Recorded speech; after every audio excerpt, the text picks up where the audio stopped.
اهلا بيكم. النهارده عايزين نتكلم على موضوع التوبولوجي. التوبولوجي هو اساس الموديل. انا شايف ان احنا بعد ما خدنا كورس برج المراقبه وتعلمنا ازاي ممكن يكون الديزاين اللي قدامنا او الكونسبت ارت اللي قدامنا ده معقد جدا وصعب عمايله، واكتشفنا بعد كده ان هي شويه تولز بسيطه ومجهود قدرنا نحول الكونسبت ارت ده ل 3 دي، وتعلمنا شويه تريكات كده بسيطه. انا شايف ان احنا محتاجين نقتحم موضوع التوبولوجي وان احنا نشرحه بشكل مبسط جدا. هو موضوع كبير جدا فيه تفاصيل كتير، وده اول فيديو هنبتدي نتكلم فيه على التوبولوجي. ايه هو التوبولوجي؟ خلينا نسال سؤال قبل السؤال ده، سؤال صغير قوي. هو التوبولوجي ده مهم في ايه؟ التوبولوجي مهم جدا جدا جدا لانه بيأثر على الشيدنج والماتيريال والمابس والانيميشن. التوبولوجي لو عندي غلط هيبقى كل الكلام ده كله غلط، وبالتالي مش هقدر اطلع لا انيميشن صح ولا رياليستيك ايمج صح، ولا هقدر اطلع حاجه صح، لان في الاخر انا بعمل لها ريندر وفيها ديفو، فيها عيب، فما فيش عميل هيبقى قابلها مني. طيب ايه هو التوبولوجي؟ احنا عارفين ان اي موديل عندي بيتكون من فيسز، والفيسز بتتكون من ايدجز، والايدجز بتتكون من فيرتكس. كلام بديهي جدا واحنا كلنا عارفينه. طيب بمعنى ايه؟ بمعنى 2 فيرتكس بيعملوا ايدج، 3 ايدجز بيعملوا فيس، يبقى الفيس لازم يكون على الاقل مكون من 3 ايدجز، وساعتها الفيس ده هيبقى اسمه تراينجل. طيب ينفع يكون عندي فيس مكون من اكتر من 3 ايدجز؟ طبعا. لما يكون عندي 4 ايدجز هيبقى ساعتها اسم الفيس ده كواد. طيب ينفع يكون اكتر من كده؟ لو هو 5 او اكتر، عد بقى زي ما تعد 6 7 10، ده هيبقى اسمه انجون، اللي هو مكون من 5 بلس ايدجز، ساعتها هيبقى اسمه انجون.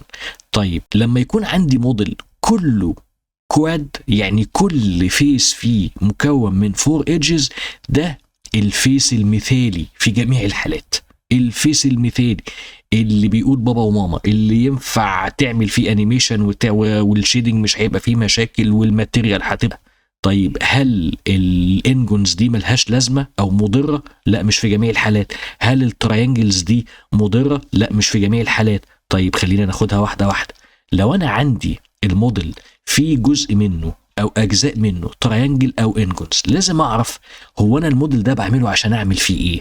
لو هو التراينجلز او الانجونز دول بيكونوا السطح ده سطح مستوي، فلات سيرفيس، يعني انا عندي دلوقتي اوبجكت، الاوبجكت ده في منه سطح مستوي، فلات سيرفيس. طيب الشيدنج مش هيتاثر، الشيدنج هيبقى مظبوط. طب ما انت قلت ان هو لو هو ترانجل او انجلز هيأثر على الشيدنج. ايوه، لكن لو هو على سطح مستوي فلات سيرفيس الشيدنج مش هيتأثر، الشيدنج هيفضل زي ما هو سليم، ولو انجون برضه هيفضل سليم، الانيميشن كمان هيفضل سليم، وحتى لو كان في التريانجل او في الانجونز. طيب خلينا كده نشوف. بص كده معايا، ده كده اوبجكت. الاوبجكت ده لو احنا لفينا كده وبصينا عليه وقربنا هتلاقي ان الشيدنج بتاعه مظبوط، ما فيهوش مشاكل، ما فيهوش اي مشاكل.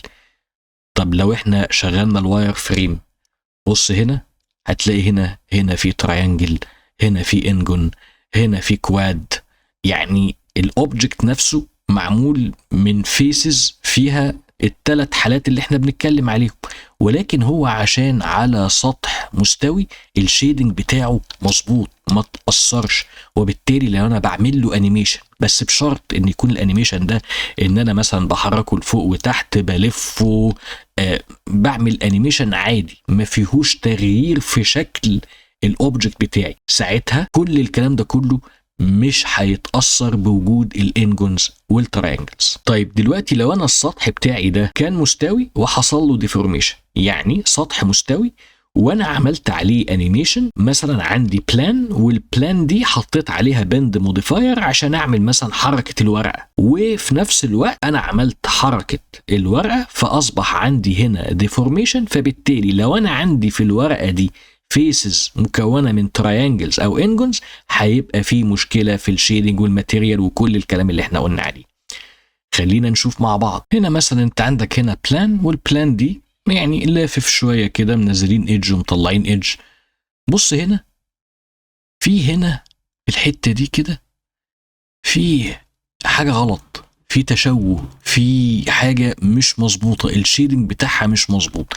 لو جينا شغلنا الواير فريم هتلاقي بص هو مكون، خلينا نقفل دي كده، هنلاقي هو مكون من ايه؟ مكون من تراينجلز، انجونز، كواد. انت عندك مشكله هنا لان السطح ده سطح مش مستوي، ده فيه كيرفيتشر، واخد كيرفيتشر، فبالتالي بيظهر عندك المشاكل اللي في الشيدنج دي. المشكله دي ممكن تقول انت متعود ان انت تشوفها مثلا ان دي يعني مش مشكله قوي ولا حاجه، ولكن لو عندك عميل وبيدفع لك فلوس هياخد باله ايه، يقول لك ايه ده يا معلم انت ما يعني الدنيا هنا مش ما هي صح. فلازم تخلي بالك من الحاجات دي. يبقى احنا دلوقتي بنقول ان لو المش عندي مكون من كوادز يبقى ده وصلنا للبيرفكت مش.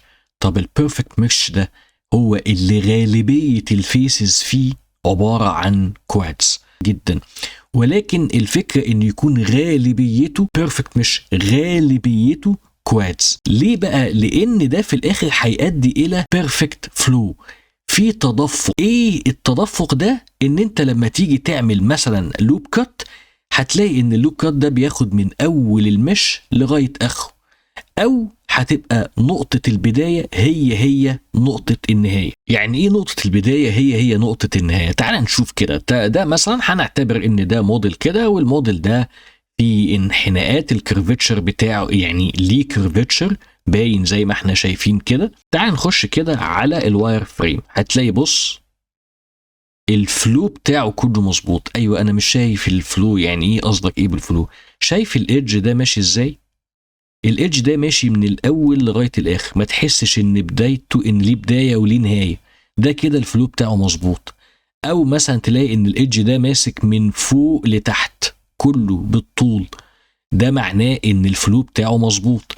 فانت لما تيجي مثلا لو دخلت على الفيس مود وجاي هنا عايز تمسك كل الفيسز دي لوب داير ما يدور، فهتيجي تقف ما بين التو فيسز دول وتدوس الت وتختار الايدج ده، فاللي هيحصل ايه؟ هيختار كل الفيسز دي اللوب، عشان مثلا انت عايز تعمل فيها مثلا وليكن انست مثلا شويه كده، وبعدين تروح عامل لها اكسترود مثلا الت اس زي ما اتعلمنا عشان اكسترود along النورمالز، وتطلع مثلا اوبجكت بتاعك بالشكل ده، شيفت دبليو عشان نشيل، عشان تعمل فيه شكل زي كده، او تعمل فيه تفصيله بالشكل ده. طيب لو انا عندي دلوقتي سطح فيه كيرفتشر وفي فيسز مكونه تراينجل فيسز او انجون فيسز، اعمل ايه؟ بص انت ممكن تعمل كذا حاجه. اولا لازم تحوله، او ممكن تحاول ان انت فانت لو تقدر ان انت تحوله لكواد، ودي هنتعلمها بعدين في فيديوهات تانية خاصه بالتوبولوجي، يبقى نحوله.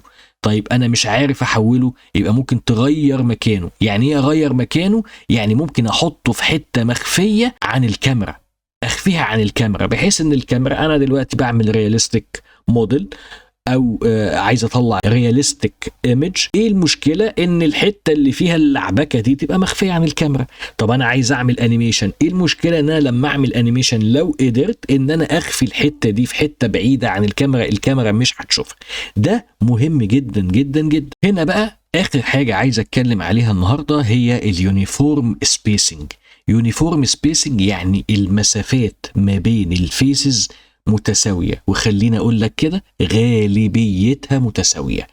لازم يكون السبيسنج ما بين الفيسز، يعني مثلا ده لو انا عندي هنا فيسز بالطول كده وفيسز بالعرض، المسافات دي مش قد المسافات دي، مش قد المسافات دي، دي هتعمل لك مشاكل برضو تاني في الانيميشن، هتعمل لك مشاكل في الشيدنج.